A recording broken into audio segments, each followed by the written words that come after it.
Hello, everyone. I see that you're here. I was thinking that no one had come. So let me see if my mic is working. Can you tell me and let me know if you can hear me? Let me know in the chat. So I want to see that you're able to text me in the chat. Yes, Andrew, Joni, awesome. All right. Lauren says loud and clear. I'm so glad to see you all here. And I have some things that I'm really excited to share with you today. So I'm going to be switching between a Canva presentation when I want to show you a specific graphic and then also working on my board. So I love hearing from you in the chat. I love an active chat, and I love to make this as applicable to you as possible. So I know some of us have had conversations personally about investing out of state and how that process has been for you. But yeah, I'm excited to share with you all of my tips, and I'm going to give you very specifically what you need to know about each area and what makes it a good area to invest, including the actual numbers of what I look for. So population growth, what's the number that I'm looking for? All the different things. So let's begin by, I just want to know what your hesitations or what your questions are about investing out of state. And I'm going to start with my number one slide, present, and share my screen. Here we go. All right. So here is welcome to Investing Out of State, how to choose an area. Here's what I want you to be thinking about. You will know if you're in the right place if you're thinking these things. I want a bigger vision for my life. That's actually a quote from one of my clients. The second thing is I want to feel empowered. So I want to be able to get a document in the mail and know what it means. I want to be able to understand how to form an LLC and what that looks like.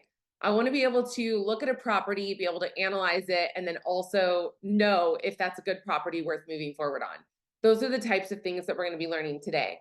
Another one is I want to feel in control of my financial future. My work empowering individuals, oftentimes women, this is especially a big thing for us. But knowing finances, that's not necessarily something we were taught in school, not something that we were brought up with. And we want to make sure that that works well. Another one is that you believe in the principles of real estate. So I know that several clients that I've worked with, one of which just listed her 8-unit single family portfolio. She understood that the principles of real estate worked, but not every property that you buy is actually going to be a good investment for you. So I want you to understand that out of 200 properties to buy, I would say 180 of them are going to not necessarily lose money, but break even or be below the number that's like cash flowing in a way that's good for you. Part of that has to do with the actual interest rates that are going on right now. But there are some other reasons for that as well. Other things that you might be feeling are confused on how to proceed. If you're thinking of investing out of state, I know someone who's here has been investing close to himself in the same state where he lives. But in terms of opening up the whole entire United States, it can feel really overwhelming. And so, one of the questions that I've been asked by clients is what if I buy in a bad neighborhood? Or what if I buy in a state that has declining population growth? And the ultimate fear behind that, I think, is that you lose money or that it goes to zero. But one of the things that I want you to understand is that real estate has many ways of returning money. And those ways come not only through the cash flow, but it also comes through the depreciation that you're getting in taxes, the interest that you're able to write off on taxes, the actual appreciation of the property itself, and the equity that will be paid down on the loan. And so all of those are factors that create real estate to have, it can be 30 to 40% per year increases. Or like in the last property that I had purchased in Florida, the property doubled in just 4 years. And so that type of growth is possible. But when you're looking at a property, we're usually looking at just what happens right now. And I want to just take a minute to teach what happens with real estate over time. Because if you just look at day one, what's happening with the property, you may see that there's not a whole lot of growth in terms of the profit, right? These numbers might just be like $200, $500, $2,000 per month. It depends on what size you're buying. But over time, the rents go up, and I'll show you today in the presentation where the rents go up and how much they go up per year and how we can tell that they're going up. So it's really important that you don't just go off of feeling or even like gut instinct. That is a part of your real estate investing journey.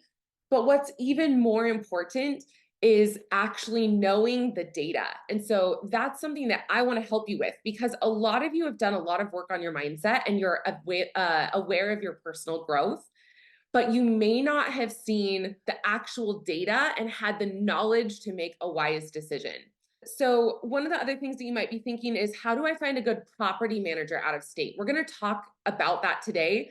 And I'm going to share with you specifically what I have asked from my property manager, the questions that I asked her, and how I knew that she was a good property manager versus when I've interviewed property managers and I'm like, there is no way I'm hiring you.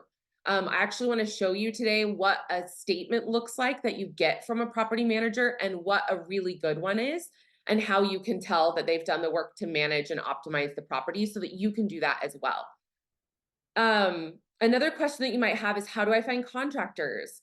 Uncertainty about unexpected expenses. And what if I lose renters and I can't get new ones? That is a big fear for a lot of people, in addition to losing money. My number one rule always is that I don't lose money in real estate. And as I mentioned, you might look through 200 properties before you find 5 to go under contract on and 2 that you end up purchasing, in order for you not to be losing money. So I want to take a break and stop sharing just for a minute, because I want you guys to be interactive. I want to know what other questions that you have. Matthew Kimball says, getting boots on the ground to verify things. Yes, that is extremely important. And that's a question that I get asked pretty often is, are you willing to invest in something out of state without actually going and visiting it? My answer, absolutely not. So I'm going to take a minute and digress and share a story. I just got back from Iowa. And when I was there in Iowa, I had 4 different units of properties that I was thinking of buying. So some of them had 5 or 10 buildings each. But when I went there, there were things that I saw that I could not have known from afar. So for instance, when I looked up the crime map, it said that it was an A area, and we can talk about what the different classes mean. But when I got there, I noticed that there were properties nearby that had been red tagged. So it might not be crime specifically, but the neighborhood itself was not something where I can improve the rents and have people who are going to live in a B class neighborhood be willing to live there. So let me take a second and explain classes. When you're looking at different classes in properties, you have the class of the property itself, which involves its age, its condition, how much it's been maintained. But then you also have A, B, C, D, F of different areas. And an A-class property could be a problem to invest in. This is why you wouldn't go for the best.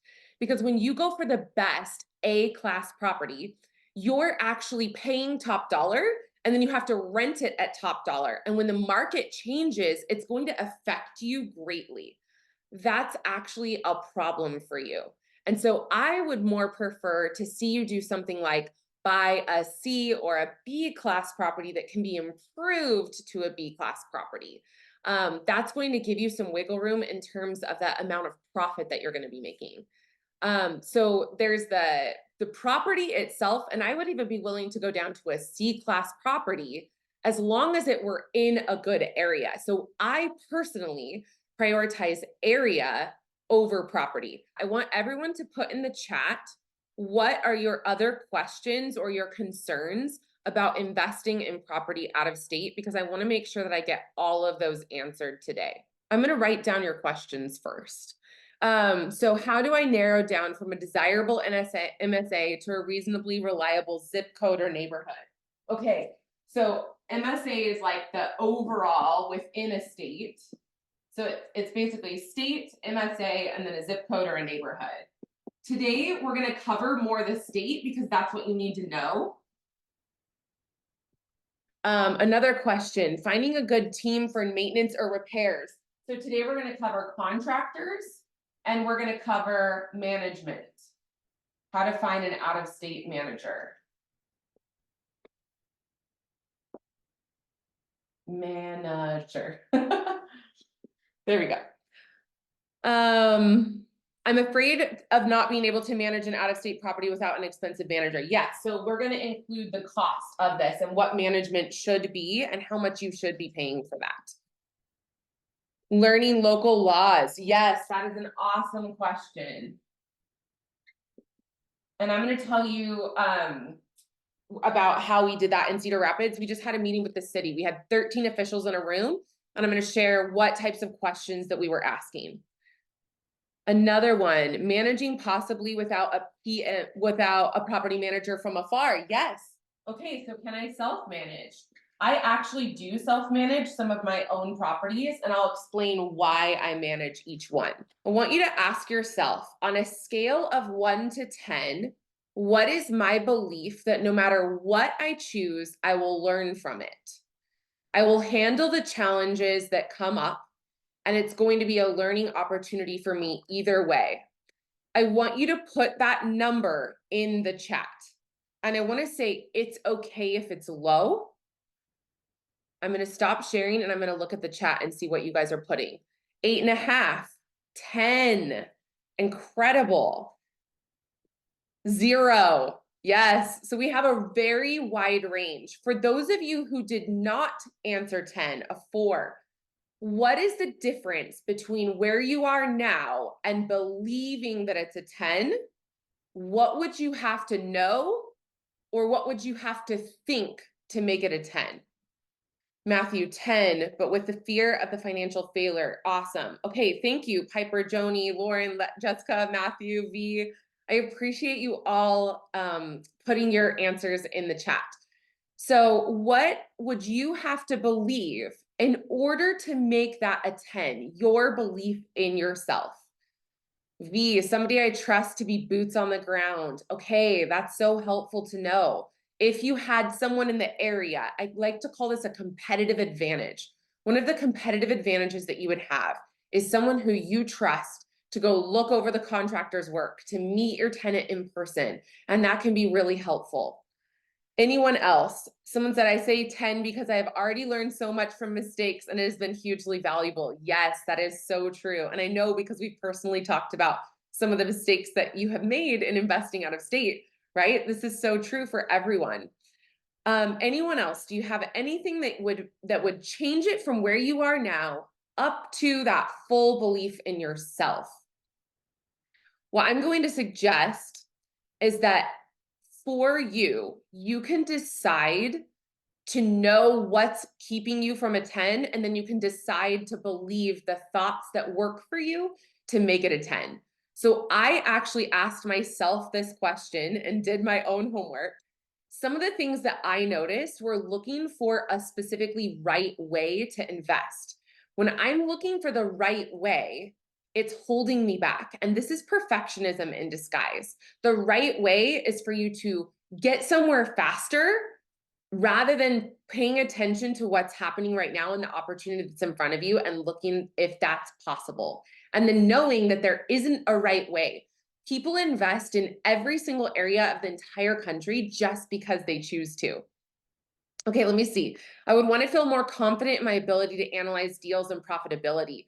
That makes so much sense, Jessica. Yes, and we're going to actually look at those specific factors today. Another thing that I noticed for myself is that I was looking for which one was better. So there's right way, which one's better, which is kind of right way in disguise, right? I'm trying to prevent failure and the feelings that I would feel along the way. Which one is more likely to succeed? I'm trying to predict and play out scenarios in my head, so I'm overthinking. It's another version of perfectionism. That is definitely something that I have gotten coaching on, is my perfectionism, because it's still the thing that comes up most for me. Another thought that I've heard from clients is I have so many options that it's just hard to actually make a decision. And a lot of that is coming from them not having the data and the information that they want to have. I want to know if any of these thoughts are thoughts that you also have. Put it in the chat if it's one that you're thinking. Who believes it's hard to decide? I want you to think about something that's easy to decide. Like, what are your thoughts about what you eat for lunch? Is it what's practical? Is it what's here? you have a different relationship with small decisions than you do with big decisions. And so that's because these big decisions are feeling weighty to you. They're feeling important. It's feeling probably life or death financially. And when you can remove that pressure and kind of zoom out a little bit and just see, like, I'm here, I'm a human. Of course, I'm attached to the money that I've been creating. That's very important to me. But I just want to be living this life and going the biggest that I can, and I will learn along the way. I often think of wanting to try things and not having the regret of not trying something. If I do something, I take an action and I don't follow through, it doesn't work well, I've still learned and grown along the way. If I don't make any decision at all, it's just not beneficial to my life. Okay, someone says it's hard to decide on an investment. Another thought that a client shared with me was wasting time or opportunity. I don't want to waste my time and I don't want to miss out on opportunities that are coming up. This can create a sense of rush or hurry as you're going along in your investing process. And here's the thing to know, whatever emotion that you're experiencing, if it's a negative emotion, it will have a negative consequence. So if you're experiencing haste and rush as you make the decision, you'll be less likely to make a successful decision than if you stepped back and got out of the stress. All right, here is some of the things that I have as my beliefs, and I'll start sharing my screen again. That is that it's perfectionist thinking that's coming up for me. And noticing this is the fight or the argument that my brain is offering to me right now to get me to not move forward. Your brain wants to stay safe and it wants to stay in the cave. It wants to not get out and make big, risky financial decisions. But you get to decide what is a big financial decision. I like to just kind of play with it. Like, it's okay for me to make the decision with the information that I have. I like to remind myself I am safe. I'm safe. Nothing's going to happen to me. And then the other two I've already talked about. Here's another thing that I want you to get really clear on. What would make that investment an absolute no-go? And here are some that I've heard from clients. One of my clients says, I don't do C-class. He just will not do it. He doesn't want like domestic violence or any types of those problems. He feels that the tenants are too much effort. Another thing that is a no-go for me is a shrinking population, less than 0.2% population growth per year. And I get really cautious between 0.2 and 0.5. I don't mind if it's small because oftentimes larger companies are coming in and they're starting to build like lots of new inventory and it's coming online. And so we can see when everyone's excited about it and the population's growing 4 or 5%, the places can get overbuilt. Nashville is a really good example of this. Some areas in Texas are a really good example of this. Columbus, Ohio is a really good example of this. I don't like those markets because that's exactly what's happened. They've been overbuilt and then we start to see a decline in rents. Now, worst case scenario, if that happens, all that you do is decrease your rents slightly. Even $50 to $100 per month is going to make a big difference. And then another one that sometimes people will say is they don't want to see vacancy above 10% because it eats into your profits. So I'm going to stop sharing. And I would love to know, what are your no-goes? What are your non-negotiables? Drop them in the chat because I want to know what you're not willing to invest in.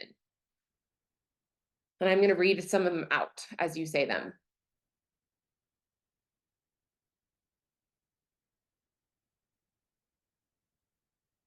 Do you need any prompting to think of them? Do you agree with any that I've said? Piper said yes, prompting. Okay, so will you invest in C-class? That's a question that I would have, yes or no? Lauren said something that loses money, AKA a bad investment. Yes. So if it's, I'm guessing that by losing money, you're thinking of negative cash flowing every month. Investing in real estate is not something that you want to put money into. Yes, that is a very logical no-go. All right. V said bad areas for me. Yes, anywhere. I know we've talked about an area that you would want to live in. And that's actually something that I want to address. While you don't want to invest in an area that's bad, let's say that crime is D or an F or maybe even C, I also don't want you to be looking at the specific property as something that you are going to be living in. Because when you look at it that way, your standards are going to be so high that it's going to be hard to find something that creates a return. Most of us have pretty high standards in terms of where we'll live. And the places that you own, there is a distinction between what you live in and what you're willing to rent out. Obviously, I mean, my rent, I don't know about yours, my rent is $36.50 per month. I'm not going to make money at that level of cost. All right, let me see. Properties younger than 20 years. Interesting. And that may be younger than 20 years because those would be less likely to be profitable. I love that. Someone said I'd invest in a C-class house in a B-class area. I agree 100%, Piper. That is my ideal. If I can find a house that needs work and make it better and bring it up to the area that it's in, so that I can increase the rent, that's fantastic. And that will help you make some money. Someone else said I can't do another 100-year-old house. Yes.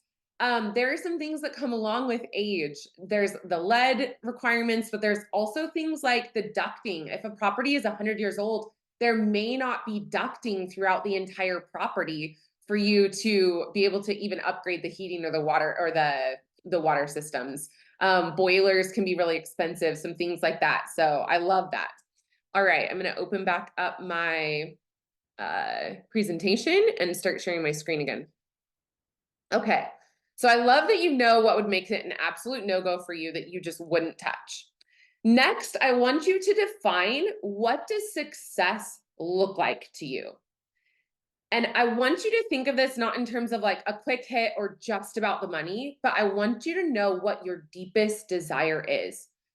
What does success in your life overall look like, and why? Why is that success for you? And as you're thinking, I want you to be asking yourself the question, am I thinking big? Am I thinking in a way that is 10 times what I have right now? Because when we think that way, the pathway opens up. All the other options fall away, and we start to see this is what makes sense. So I was asked this exact question, or a similar question, I guess, with the same answer from my coach last night. And this was my answer. My number one priority is to acquire $1 million. I wrote 100 million. Oh, no, yeah, sorry. To have $1 million of passive income coming in every single year passively. That is my number one goal. In order to do that, my numbers are that I would need to acquire, it's actually 130 million of real estate in 3 years. And so my goal is that 100 million. And I'm doing that through a fund. It's not just myself. I'm also helping other people achieve their dreams along the way, because that is my 10x thinking. That's the thing that's opened up for me. And then I have a long-term lifetime goal of creating 5,600 more women millionaires. And this is just because women haven't always been able to own property. And I get super jazzed about women feeling empowered within real estate and seeing what's possible for them. And then the last one is just believing that your ideal goal is possible for you. And one of the things that I love doing is just setting up what I want to create, even if it's seemingly impossible, and then doing it and going and achieving that. When I put my head down at the end of the day on my pillow, I feel so energized knowing that that's what's happened, like that's what I'm creating. Yesterday, I was driving to see friends in Park City, and I was just thinking about my day, and I was like, dang, I rocked it. Like, I loved all the things that I could accomplish throughout the day, to where I'm just obsessed and inspired by my life. I actually recorded a little video about, just for myself, of how inspired I was by the action that I was taking on the daily. I want to know, are you inspired by your own life already? Or is that something that you're working toward? And go ahead and put that in the chat. I just want to get a feel for where you're at in their lives already. Some of the answers that I have in order to create what success looks like is speaking to yourself in a way that validates your biggest dreams and desires. As humans, we want to feel worthy. We want to feel like and believe that we matter. These are core, very important principles for you in your life to know those things. Some other things that we want as humans are to be respected, to be admired by others, or to feel successful in our own eyes. So we're going to get into the specific key indicators. I want to check the chat really quick. I am 50-50 success in my head. I love it. And Andrew says, definitely feeling more inspired listening to this webinar. Awesome. I'm so glad. That's the goal. Someone said, working on being inspired by my own life, but not fully there yet. Yes, Jessica, so true. All right. So of these key indicators about population growth is where we're going to begin. When I'm looking at specific overall populations, I'm looking at under 100,000 is okay with me because that's a competitive advantage. When the large buyers come in, when those investment firms, private equity firms are coming in, they're generally looking at a threshold of a minimum of 100,000 people in a specific area because they have to be able to buy enough units. So in my fund, we have a minimum of 500 units that we can own in a specific area. We can do that when the population is just under 100,000. That meets our criteria. But if you're investing smaller than that, you're actually going to have less competition. And so I would see that as being something positive for you to decide is I'm okay with investing smaller than 100,000 people, even though there might be some higher risks of vacancy. There's also less risk that I just saw Grant Cardone is investing in building in Texas and in Florida and doing some huge projects. And so it's like, I don't want to be competing with Grant Cardone. I want to be a big fish in a small market in several different markets. And then another thing that I like to see in terms of population growth is around 0.5% of population growth is good for me. So here are 3 examples. In this first one, and this data is from CoStar, it's something that I use with clients. And I want you to drop any questions that you have in the chat. But about these vacancy rates, when you're looking at the sub-market, CoStar classifies the market, meaning the area. I was talking about it as A, B, C, D. CoStar classifies it as 1 to 3 is like your C and D and F. And then their numbers of 4 and 5 star is like their best. And that's the equivalent of an A and B area. So we just have to understand how they're looking at it differently than us. So these are the 1 to 3 star because I like buying in, B, C class properties or areas.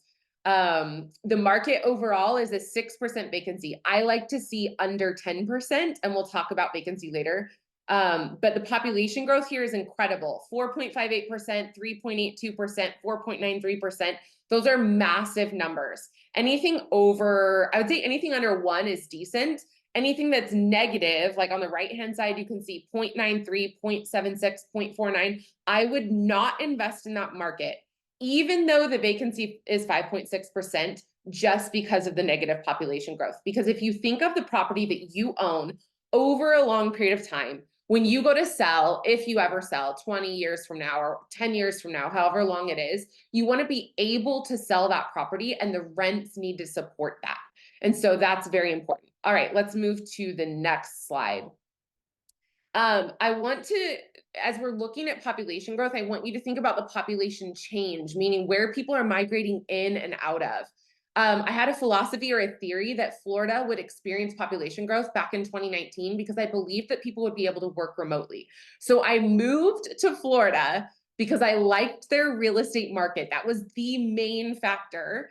And I bought a bunch of properties, including my house there. And it went from 470,000 was what we bought it for to 810,000. That was how much the property changed. I was making like $75,000 a year just from owning my home in terms of appreciation. And so you can see that overall, Florida has been experiencing positive growth. This is from the Tax Foundation, and you can just go look these numbers up online. This is available to anyone. All right, I'm going to check the chat. Yes, where would we find this info? Is all of this from the Tax Foundation? Yes, I would just Google state population change, Tax Foundation, and then you'll get your answer. So, all right, the second thing to look at is the economy of that particular area. And where I like to find this data is Moody's data. This is data that you have to pay for, but there are other ways for you to find this data as well. This is just the best and the easiest that I know. So I put Louisville on the left and Fayetteville, Arkansas on the right. Louisville, you can see their top employers. It's the United States Postal Service, Fort Knox Healthcare, Ford Motor Co., Humana, U of L Health, and then you're going to look at those employers and say, do I agree that those will continue? Do I believe that those will continue to be strong? Drop in the chat if you have specific things, if you've been investing for a little while, or if you have indicators in terms of an economy that you believe that you believe in. I would love for you to drop in the chat what those are, just because I'm curious. On the right-hand side is Fayetteville, Arkansas, which their main employer is Walmart. Okay, Walmart has just announced that they're remodeling 650 different stores and that they're building 150 different stores in the United States. And so we know that Walmart, it feels as though they're going to be growing. They just had a 3-for-1 stock split. And so you don't have to know all those details, but like, I believe in the future of Walmart, right? That would draw me to that area. And as a result, there's very few different multifamily properties available in that area of Fayetteville, just because I think overall the sentiment is Walmart's growing. Universities, you get to decide if you believe that those will continue and that will continue to bring a strong economy. In the past, in 2020, we saw that certain areas had zero rent shrinkage. Sorry, not in 2020, in the 2006 to 2008 crash. Areas that had universities still maintained. But I personally, I believe that there's going to be a little bit of a difference, a little bit of a shift away from traditional education. And so I expect that those, I just don't put as much stock in that as I would have before. Matthew is still shopping in Fayetteville, very limited inventory. Awesome. I love that. I love that you know that. Resident Fayetteville expert here on the call.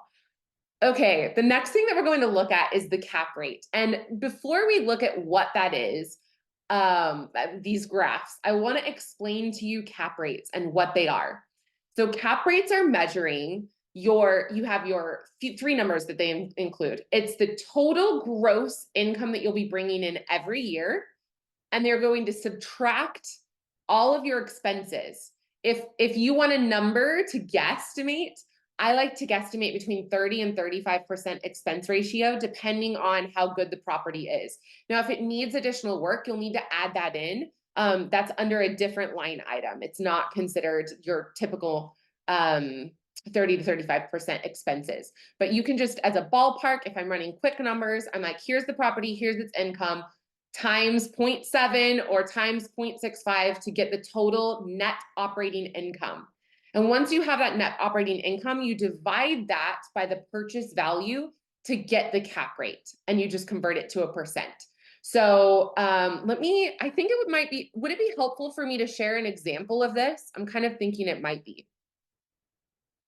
Drop in the chat if it's going to be helpful for you to see that. Yes, Andrew says yes, Piper says yes. Okay, awesome. So I'm going to share with you my pro forma. Deal calculator final. Hold on just a minute while I open it up, because I opened the one that I didn't want first. Okay, I'm going to share my screen. Here we go. Here's what I'm looking at. We have our total rental income, and this is just a hypothetical. It doesn't have all the numbers in here. We could put in some numbers, but we're going to take your rental income and you're going to subtract all the expenses to get your net operating income. And then you divide 30,293 divided by 379 equals 7.84%. That is the cap rate. It's just the rate of return by dividing the net operating income by the purchase price. It leaves out any of the money that you'd be paying to the bank. That is factored in before cash flow. So when you want to know, is this a state or a general market, like an MSA, like Matthew was talking about? Is this an MSA that I want to invest in? You're going to figure that out by taking the gross income times 0.7 or 0.65, whatever your number is, divided by the purchase price, and then convert it to a percentage. That gives you the cap rate. Does that make sense? I want to know if you have any questions about that, because I'm happy to answer them. And I know that my intention for this call has been to sort of just give you all of the information, like an information download.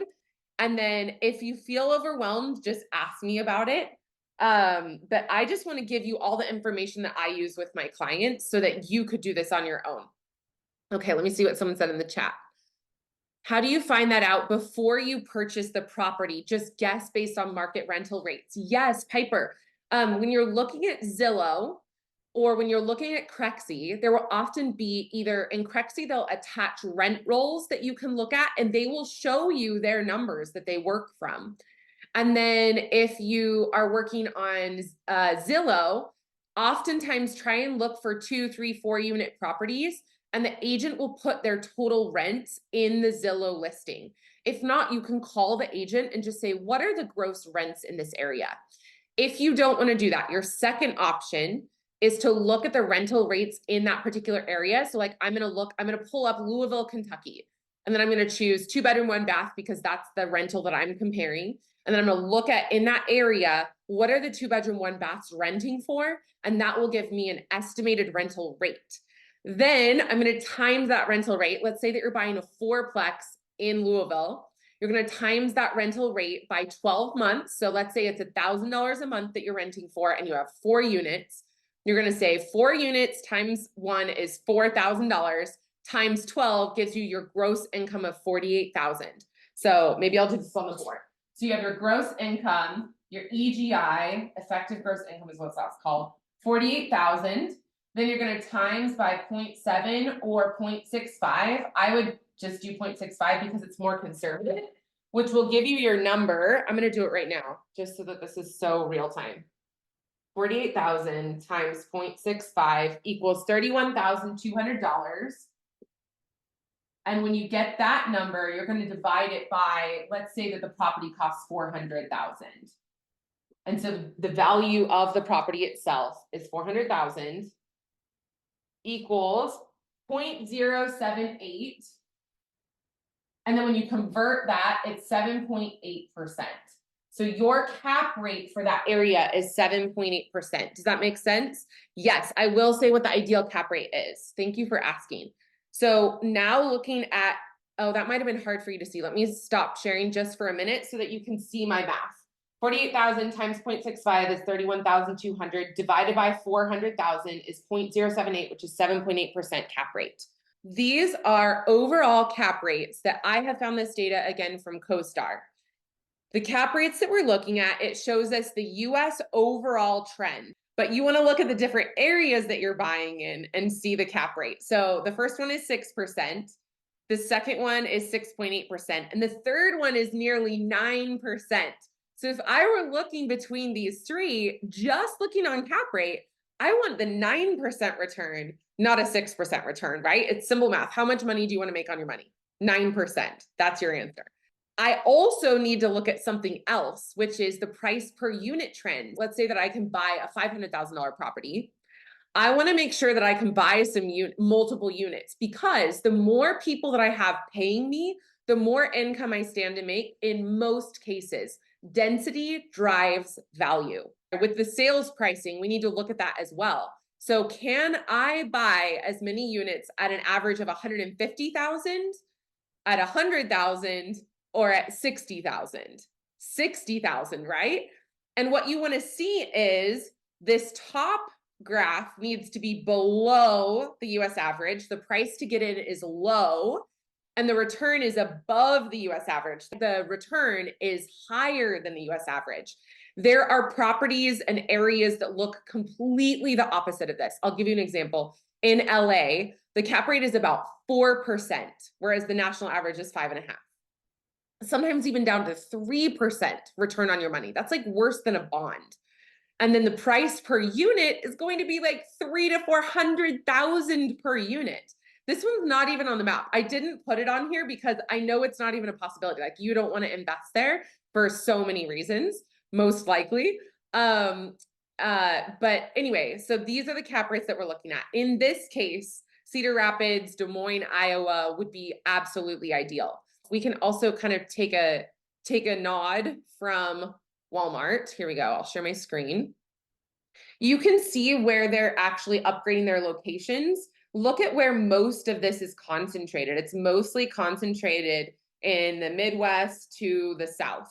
And so you want to keep that in mind because they have people who spend, they have whole entire teams of people whose whole job it is to scope out which markets are working well. All right. Are there any other questions? Okay, the ideal cap rate. So the ideal cap rate that I'm looking for, I want to look at a cap rate that is at least, I would say, 1% above the price of debt. And so if you think about it logically, the price of debt right now is 6.5 to 7%. If you buy a property that returns before you've paid your debt, 5%, how it is underwater immediately. This is something that is so core. I have so many people when they come to me, they've missed this point. And so they're willing to look in markets that are below the debt interest rate in terms of their returns. Don't do it. I had a client who spent maybe 2 months probably looking for a specific investment in Texas that it doesn't work. Nothing in the area works unless you're buying something that's really, really unusual, a real outlier. So I would like to look for something that's returning 7, 8, 9%. And 7% might be cutting it close, but I would buy something that has the potential for me to make it better. Okay, in the chat. Great research maps. Yes, thank you. Do that answered Piper's question about cap rate, 7, 8, 9%. Once you get into 10, 11, 12%, you're more likely to have a lot more risk if you're a newer investor. You need to know your numbers and get really good numbers from someone in construction. All right, next, and I want to see where we're at on time. Oh my gosh, guys, we're going to go over. If you can make it, that's awesome. If not, I will send out the replay. So the next key indicator is vacancy. We've talked about this a little bit. I like to see a market that's under 10%. I don't think I would invest in a market that's above 10 at all. I like to see 6%. You're probably going to see 4% vacancy only in areas that have a really high cost. And so that's just not super realistic. I would see 6%, 7%, 5%, all of those. I'm cool with that. Vacancy is a top line profit to you. So if you think about it, everything else gets paid and then you get what's left over. This is why it's really important to know your numbers going into purchasing a property out of state, because you pay the management company, you pay all the expenses, the HOA, any repairs, all of those things get paid. The utilities, you got to pay those. You can't do that. You can't miss that. And so you have to pay all of those. And then after that, you pay yourself. And vacancy, if you imagine losing 10%, so in this case, where our EGI was $48,000, you would be losing $4,800 of your profit for vacancy. I'm actually going to give a couple tips about this as well. Did you know that it's possible for you to start, if you're buying a place that's not already occupied, you can write in the contract to allow you to market the property while it's under contract. And you could have on closing day, someone ready to move in with a signed lease who can move in, let's just say the day after closing, and you can create very little vacancy for yourself, even in a market that tends to have higher vacancy. One of the reasons that this is important is when you go to sell the property, certain lenders have a 90 for 90 requirement. So the property has to have been 90% occupied for 90 days before they'll give you lower interest rate type of more conventional loans on the property. So sometimes it's worth giving a rent concession just to keep the vacancy up, right? Half off of your second month's rent or something in order to keep the vacancy up. What other questions do you have about vacancy? I'm just curious if any come up for you. Share with me and I'm happy to answer them. All right. Number 4 is landlord friendliness. So in certain states, you will experience much more quick turn time. Let's imagine that you want to convert a duplex to a triplex, and you have to get city approval to do that. You have to go through all the different hoops.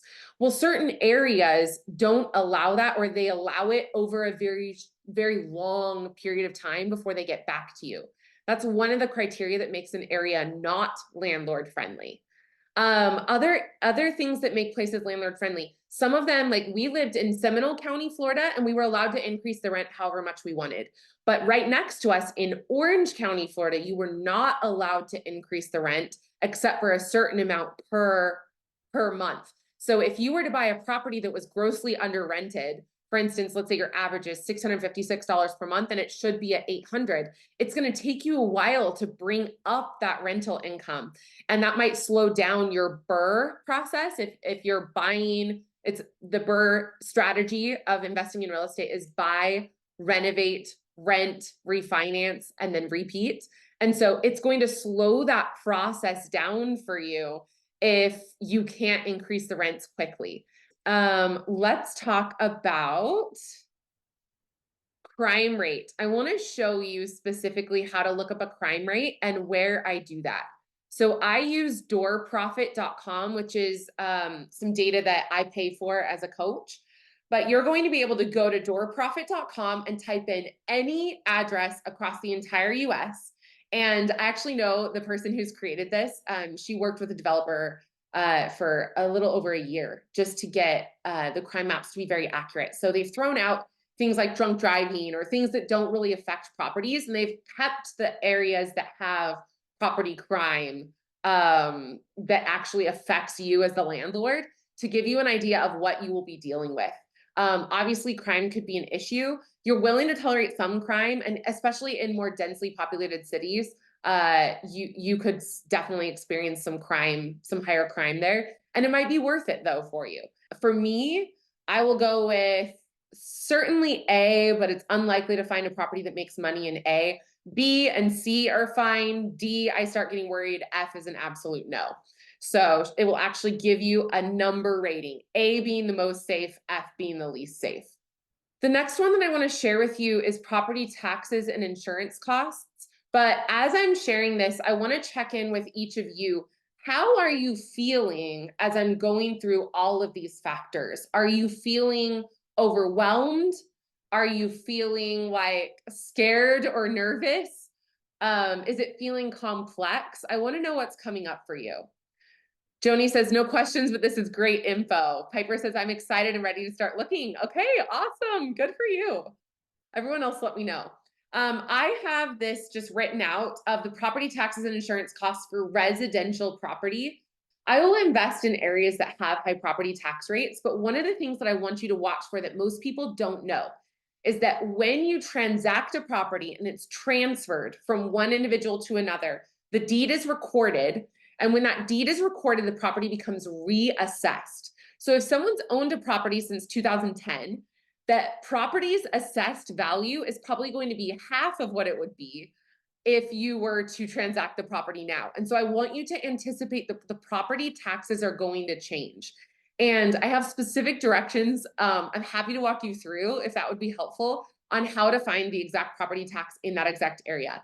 So basically you're going to Google search to find the county of the city that you're looking in.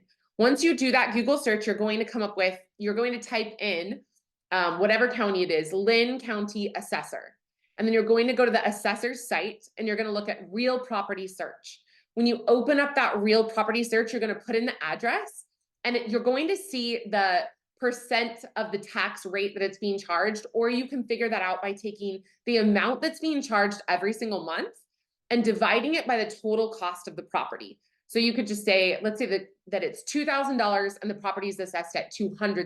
You're going to say 2,000 divided by 200,000, and you're going to get a number, a 0.0 something, 0.03895, I think is Cedar Rapids. And you're going to apply that tax rate to whatever purchase price on the property that you're looking at. That will allow you to know and to anticipate if the property taxes go up, what they might be, and you can use that in your calculations. That may have been too much information. I understand. If you want me to walk through that specifically, I'm happy to do that. Matthew said, yes, in certain states, there is also a transfer tax amount. So in certain states, they incentivize you living there and retaining the property. And when you transfer the property, they can charge you a percent for that. Florida has really high transfer tax amounts because they want to help native Floridians continue to live there when all the money from the East Coast comes, when they move in. Another comment, generally speaking, does the distance away from you actually matter? So if I'm in Washington, does it matter if I shop Wyoming since it's closer versus say Alabama and Georgia? My answer is personally, I don't care how far away it is, as long as you're willing to take that plane flight. I would care more about like the property managers in the area and finding good property managers. That would matter more to me, just depending on how heavy the lift is in terms of a remodel. That might be important if you need to go out and check on it. But generally, a flight away is doable. So that was a great question. Okay, Lauren said, a little overwhelming with all the options, but excited with all the possibilities that seem more attainable with your explanations. Yes, that completely makes sense to me. I'm not here to say that investing in property out of state is easy. All of these same factors apply in state. And I want to say that you can invest without knowing all these things. I did it at 14. I just bought a mobile home. And I was like, you know what? It's going to work. I knew that the rent was high enough that it would cover the mortgage. And that was all that I needed to know. And I moved forward. This is a more sophisticated, more advanced, like when we work together, this is what I'm teaching my clients over a 6-month period of time. And I just wanted to put it out into the world and teach all of you. Some of my current clients are also here on this call just so that they can have all of this information in one place. Any other emotions that you're feeling, I'm happy to address, because it's completely possible, in fact, easy to go into overwhelm at this point. So one of the things that I like to look at is something that we haven't talked about yet is affordability. So this is becoming a thing in the last year, right? When I'm saying the economic climate is always changing, one of the things that I want to look for is affordability, because that didn't used to be such a big deal. But as inflation's going up, the cost of food, the cost of clothes, all of those things is increasing. It's creating a problem for certain families where they may choose to move somewhere just because it's more affordable. CODA, and then just look up affordability index. That will tell you, for instance, in Wyoming, in Cheyenne, where I grew up, the affordability index is 100. So that's like the national average. Then where I'm living now is 230. And you can see it broken down by the different types of goods like clothing, food, gas, other things like that. This could be really helpful even if you're just thinking of moving somewhere, to understand what your affordability is and how that might look different if you were to invest in a different area or in a different state. And they also have a second qualification, which is specifically real estate. What is the affordability of the real estate itself in that area? Piper got a hop, but this was awesome. Hope there's a replay. Yes, there will be a replay coming. And I'm glad that you're here. Joni says, I'm excited to see all the resources available to help me make decisions. Yes, that is awesome. Okay, so affordability can be a big deal. The Midwest is the most affordable, and we're actually seeing some net migration out of places that are less affordable into places that are more affordable. So you may consider investing that way. Best place is COLA, COLA is the affordability index. The last thing that I want to say about the property taxes and insurance costs, I'm going to go back there just for a second, is that the insurance costs in Florida have gone up exponentially. So that is making Florida a much harder place to invest. You'll want to look for that as well. Now, when I'm estimating what the insurance costs will be for a certain number of units, if I'm looking at like 10 units or above, or even 8 units or above, I'm estimating about $500 per month per unit, just as I run my rough numbers. I want to give you an idea of what that could be so that you don't have to call an insurance agent every single time. There is not a good place online that I have heard of to look for insurance rates. If you know of one, let me know. Okay, so let's talk about the property manager, because we reached all 8 of the different key indicators for where to invest, but I know that people have concerns about management. So how to find a good manager out of state. I begin by Googling. I want the manager that I'm using to be findable. I like to see the highest stars that I've ever seen are 4.7. Down in the 2-3 star range, 2 star range, I won't interview them even. It's not worth it to me. And then if you want like a smaller boutique property manager, I would recommend reaching out to a real estate agent in the area and just seeing if they know anyone. That has worked really well for me. It's worked really well for clients. Let me just address the cost really quick. The managers that I work with, I get a bulk discount with, so I get about 6%. I want you to expect to get about an 8% would be a really good management fee. 10% is going to be high. And I'm hoping that in that 8%, they're not charging you a turnover fee. So some clients charge a flat turnover fee, and some clients charge a percent turnover fee, like half a month's rent, 50% of a month's rent. And so you need to know to ask that question, that you're comparing apples to apples, that when one person says 6% to you, they're not also charging a full month's rent. I would not go with a manager who charges a full month's rent. That's much too high. Something like $500 or half a month's rent is going to be much more reasonable for you. So that's what you should look for. Or that's what I look for in terms of a manager fee. And you can put that number into your spreadsheet as well. So I like to ask, what do you love about the city that you live in? And I'm going to listen for their answers to see how well informed they are on the real estate side of things. I also love to ask, how many units do you manage? I don't want to see someone who manages only 10 units. I don't think that they have the economies of scale to do the books in the way that makes sense for you. I would like to see someone who has more experience, and someone who's getting over 500 units or something like that. They're going to start having a bigger team and things might get lost in the woodwork. So you just want to make sure that if they're doing that, that they have a really good system in place. And I would look at their reviews online as well for that. I would ask them specifically about the place that you're planning on investing in. I would ask them, how would you rate this area? That is really important to me to know, because I want to know if they know what an A, B, C, D area is. That's important. Another thing is, I would ask them, what would you rent a 1-bedroom for or a 2-bedroom for? And I want to see if they'll give me a range. As a side note, when you actually go to list, I like to list on the lower end of their range so that I have more people to choose from and get more qualified tenants in. That is so worth it. If you compare a good tenant with a good property, that's going to be money for you, because you're going to have less turnover, less problems, less repairs. They're going to do less damage to the property itself.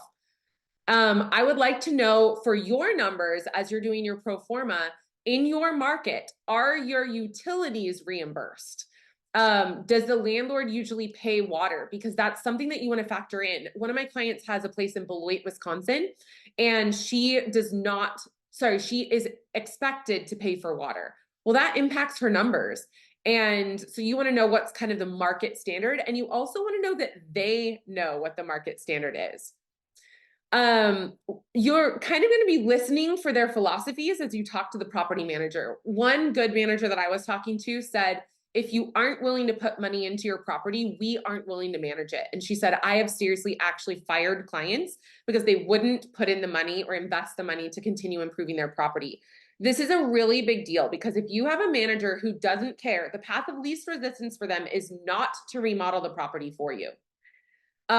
That is a problem. So having just looked at the properties in Cedar Rapids and walking them and looking at them, you could see very small deferred maintenance issues that created like water being allowed to enter the property. Well, now we have mold all through the attic or whatever is coming up. That's just an example of something that can happen from a little bit of deferred maintenance, like not draining the property correctly, can then create you having to completely redo the asphalt of the entire property itself.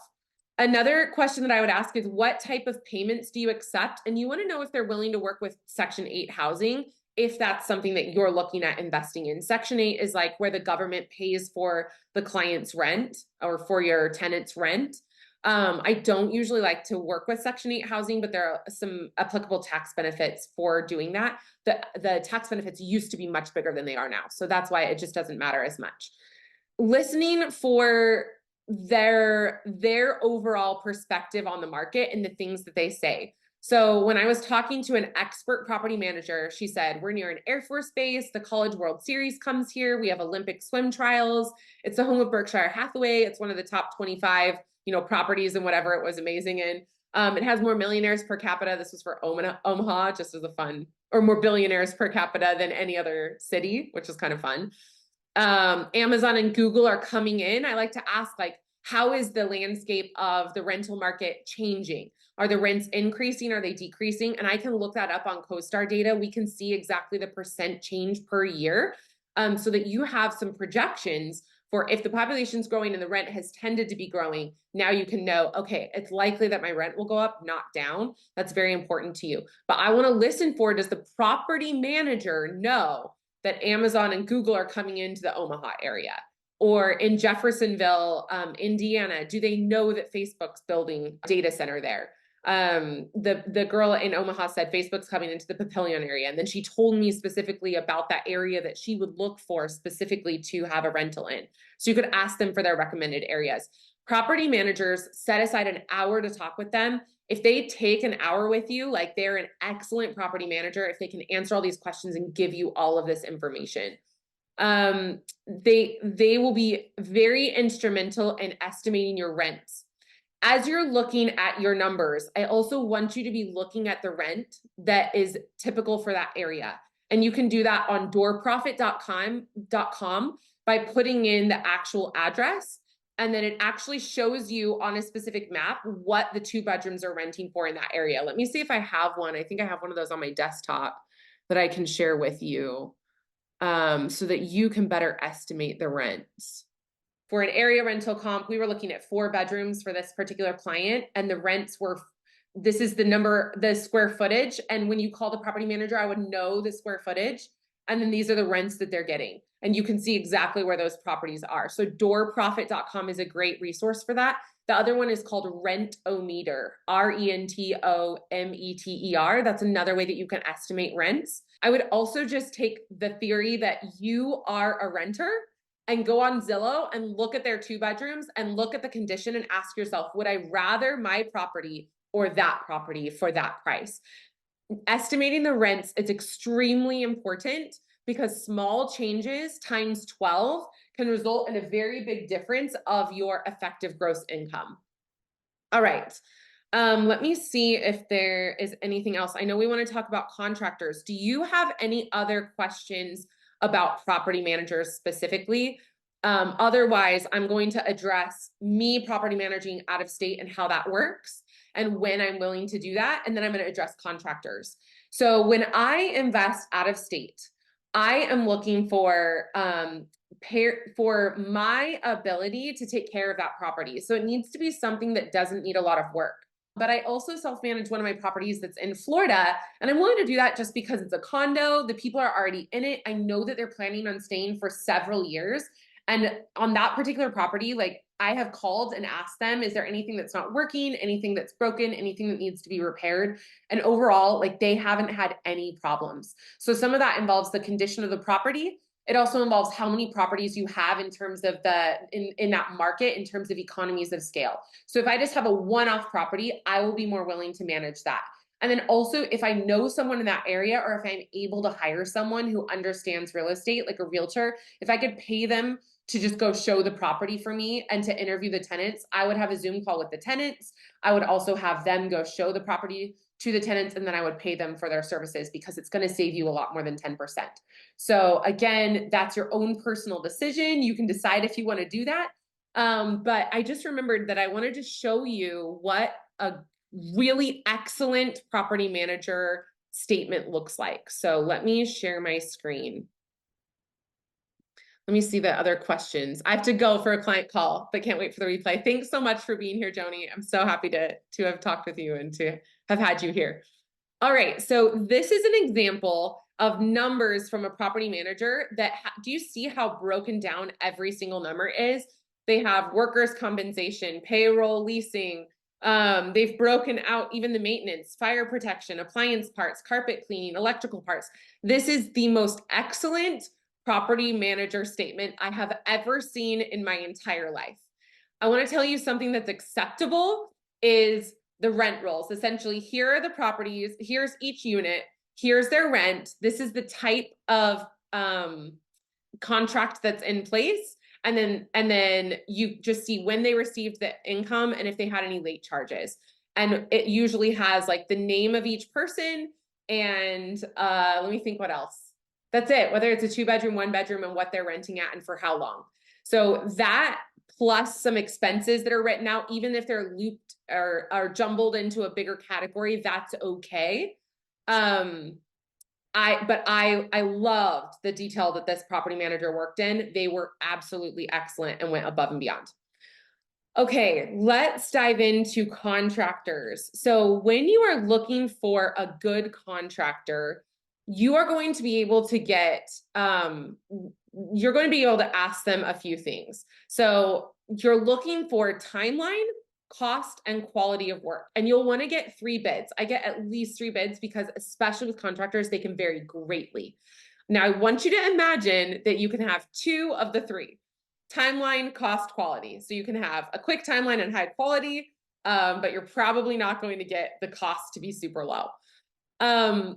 When you're working with them, it's very important that you create a detailed scope of work. You need to know exactly what they're going to be doing and when the amount that they give you could possibly go up. So under what circumstances are you going to change this bid for me? That's very important because a lot of contractors will bid low and then they'll just charge you a whole bunch on top of that. Another thing that you're going to want to set up is some system for photo check-ins if you're investing out of state. So when the contractor goes over and does work, if he, let's say he installs a toilet, like a toilet paper holder, then he's going to send you a picture of exactly what he did. And you're going to be able to see that that work is good. You also could just hire someone to go and independently check their work. I think that would be so worth it. I'm going to tell you, only work with licensed and insured contractors. That is so important because if someone got hurt on the job, they could sue you. So you want to know that they're licensed and insured and make sure that that's actually true. And even in my house, we had a water leak after a plumbing company had done some work on my faucet upstairs. It leaked into the bedroom downstairs. They were able to submit an insurance claim and completely take care of and make my property right again, because they were licensed and insured. I definitely think that's important. Next, I would not recommend paying more than 30, maybe occasionally up to 50% down up front, but tell them that you're willing to make payments along the way. This is aligning your incentives with them so that you know what success looks like for you, and then you're able to align those goals with them and their incentive in getting paid as they're working on a specific timeline. I like to have a specific date that they need to finish by. And then just from my own experience, I've also learned to have them sign something that says they will never put a lien on my own personal home, that everything that you're working in is just within that particular property. All right. That is everything that I have for you today. So I'm going to give you the link for you to be able to schedule a consult with me, because I would love to help you with your investing journey and help make sure that you can be thinking bigger than what you would think on your own, and then be able to have the data and the knowledge and the skills to actually back that up so that you're successful in real estate. So you're going to go to alyssaholbrook.com. Sorry, it's alyssaholbrook.as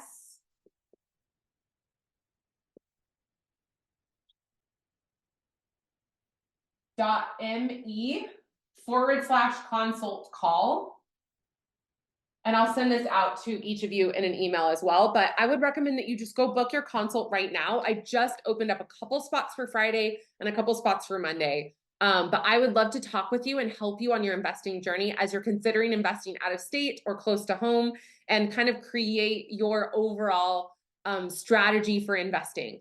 This is something that clients have found to save them so much money by working together, because if you think about it, you're investing $30,000, $50,000, $100,000.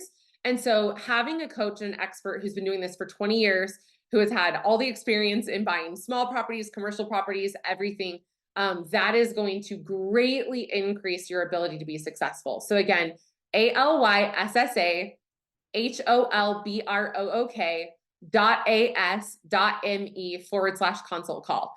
It's so awesome to see all of you. I'm so glad that you were here.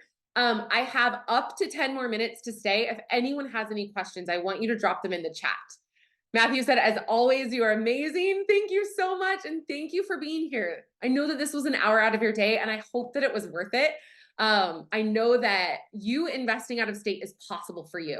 your biggest dreams coming true, you can do it. And there is money to be made in real estate for sure. It's how 90% of millionaires are made. I want that to be you. That is my goal. It brings me so much joy. And so I'm delighted that you would consider having me as your coach, and I would love to help you along your journey. All right. Thank you, everyone. So glad to have you here, and have a great day. Bye.